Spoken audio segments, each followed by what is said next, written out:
এই যে বড় বউ, ওকে নিয়ে পীড়িত করলেই চলবে? এদিকে টেবিলের উপর যে এটো বাসনগুলো পড়ে রয়েছে সেগুলো মাজা কষা করবে কে? হ্যাঁ, কটা ঝি চাকর আছে? যাচ্ছি মা। চলো না দিদি, আমি তোমার সঙ্গে হাতে হাতে কাজ করি।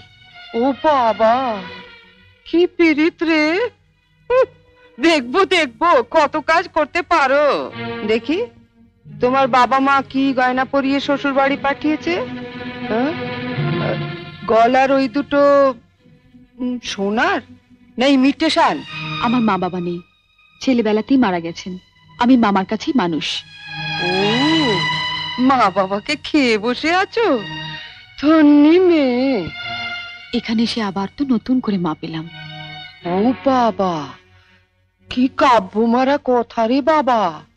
শিখে নাও মেজো বউ, শিখে নাও। আমার বাবা ওসব ন্যাকামি আসে না। নাও, খোলো দেখি হাতটা। দেখি দেখি দেখি দেখি, ছোট বউয়ের মুখখানা দেখি। তোকে আবার কে খবর দিল?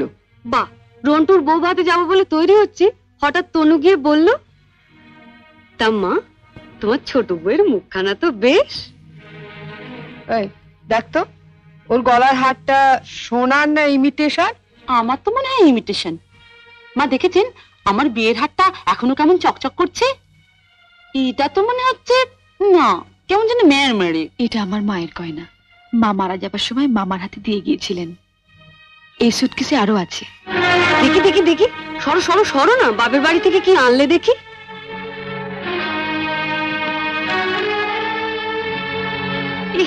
এ কি শাড়ি গো!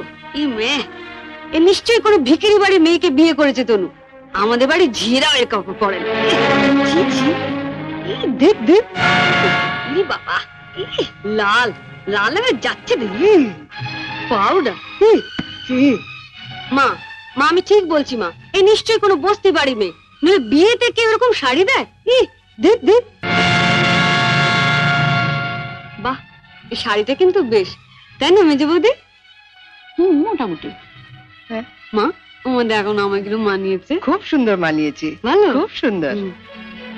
আমি এই শাড়িটা নিয়ে যাচ্ছি, রন্টুর বউ ভাতে পরে যাবো।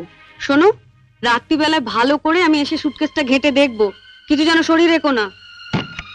মা নজর রেখো। শাড়িটা রেখে যাও। রেখে যাবে মানে? শুনলে না, ও এটা পরে ওর বন্ধুর বউ ভাতে যাবে। বউ ভাতে যাবে? নিজের শাড়ি পরে যাক। বড়লোক বাড়ি বউ ভিখিরি মেয়ের শাড়ি ধরে টানাটানি করছে কেন? ও মা, মেয়ের কি চোপা গো! আসতে না আসতে। আমি বলছি শাড়িটা ছাড়ো। না, আপনার মেয়ে না বলছিল আমার মামা যেসব শাড়ি দিয়েছে তা নাকি ওদের বাড়ি ঝিও পড়ে না?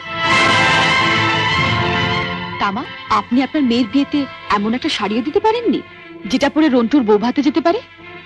আপনি তো দেখছি মা আমার মামার চেয়ে বেশি ভিখিরি। কি কি বললে তুমি আমার মাকে? বুকে খুব বাজলো না?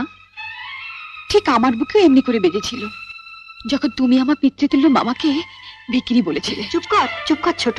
না, তুমি তো যত নষ্টের গোড়া। ও আসার সঙ্গে সঙ্গে 7 তাড়াতাড়ি কেন নিজের ঘরে নিয়ে এলে এবার বুঝতে পারছি। এর মধ্যে ওর কানে বিষ ঢেলে দিলে। দিদি কোথায় বিষ পাবে যে ঢালবে? আপনি আর আপনার মেয়ে তো বিষের জমিদারি নিয়ে রেখে দিয়েছেন। ছোট, শাড়িটা দিয়ে দে। না, আমার মামা খুব গরিব, বিয়েতে আমাকে ভালো শাড়ি না দিতে পারলেও এই শাড়িটা অনেক কষ্টে কিনে দিয়ে বলেছিলেন বাড়ির যিনি গুরুজন তার পায়ে দিয়ে প্রণাম করো।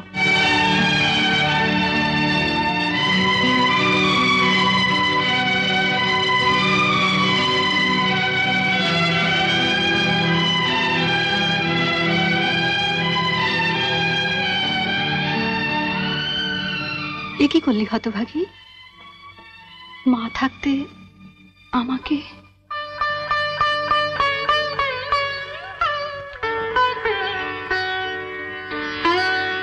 ছোটবেলায় মাকে হারিয়েছি, কত আশা নিয়ে বাড়িতে এসেছিলাম, নতুন করে আবার মাকে পাবো।